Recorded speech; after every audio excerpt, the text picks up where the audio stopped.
د جنازه احکام جنازه متعلق سو حکم دے او کومه طریقې کار دے هغه طریقې کار به اورو.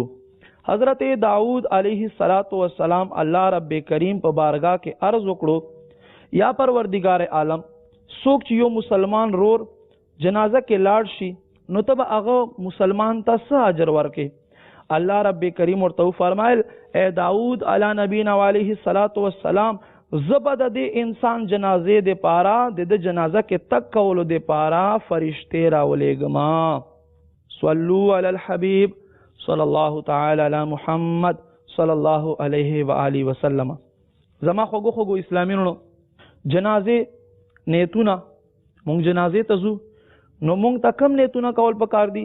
امیر اهل سنت نظر شمه امیر اهل سنت دامت برکاتهم العالیه جنازه ته تک په وخت باندې هم مونږ ته خیسته نیتونه خایل دي.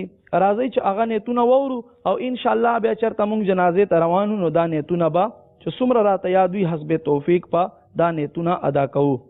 الله رضا د پاره با جنازه ادا کوما، فرض کفایه با ادا کوما، مرحوم رشتہ دارانو با غمخواری کوما، مرحوم د پاره با دعای مغفرت او ایصال ثواب کوما. جنازه کټ بسنتو مطابق ورما کما سنتو طریقه دی هغه مطابق پورما. جنازه ته اوګه ور کولو په وخت با چاته دکې نو ور کوما.